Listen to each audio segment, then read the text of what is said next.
Hi అండి, welcome to అన్నపూర్ణమ్మ ఇంటి రుచులు అండి. ఇవాళ నేను టమాటా పచ్చడి చేయబోతున్నానండి.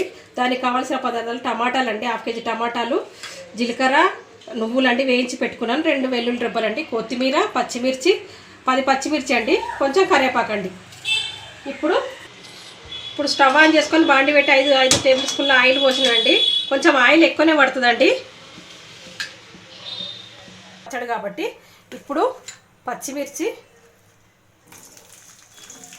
10 పచ్చిమిర్చి అండి, టమాటాలు కట్ చేసి పెట్టుకున్న టమాటాలు వేసేస్తున్నానండి.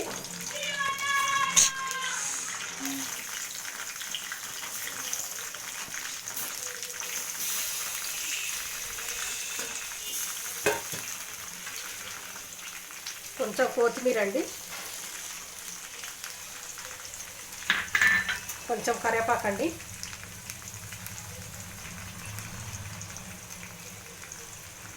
ఒక టేబుల్ స్పూన్ పసుపు అండి,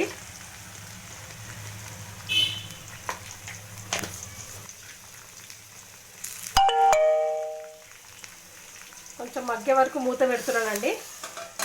ఒక 10 నిమిషాలు మగ్గిన తర్వాత చూద్దామండి. టమాటాలు మగ్గిపోయాయండి, స్టవ్ ఆఫ్ చేస్తున్నా. మెత్తగా అయిపోయినాయి టమాటాలు పచ్చిమిర్చి మంచిగా ఉడికిందండి. స్టవ్ ఆఫ్ చేస్తున్నానండి. ఇప్పుడు వేయించిన నువ్వులు, జీలకర్ర, 2 వెల్లుల్లిలు అండి గ్రైండ్ చేసి పెట్టుకున్నానండి.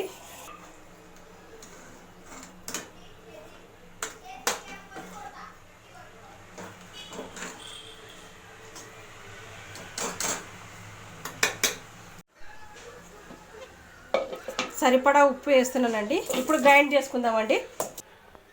పచ్చడి గ్రైండ్ అయిపోయిందండి. టమాటాలు, మిర్చి వేయించినాం కదండి, ఆయిల్లో వేసేస్తున్నాను. పచ్చడి రెడీ అయిందండి. టమాటాలు, పచ్చిమిర్చిలు వేయించిన ఆయిల్లో పచ్చడి వేసేసినానండి. ఇప్పుడు ఒక బౌల్లోకి తీసుకుందామండి చట్నీని.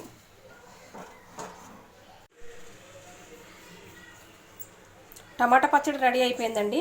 ఈ పచ్చడి కనుక మీకు నచ్చినట్టయితే లైక్ చేయండి, షేర్ చేయండి, సబ్స్క్రైబ్ చేయండి. పక్కనున్న బెల్లును మాత్రం కొట్టండి. మా వీడియోస్ అన్ని నోటిఫికేషన్ ద్వారా మీకు వస్తాయండి. ఈ పచ్చడి నచ్చినట్టయితే మీ ఇంట్లో రెడీ చేసుకొని కామెంట్ రూపంలో చెప్పండి. వీడియోని మాత్రం స్కిప్ చేయకుండా ఎండ్ వరకు చూడండి. థ్యాంక్ యూ అండి, బాయ్ అండి. మళ్ళీ కొత్త వీడియోలో కలుద్దామండి.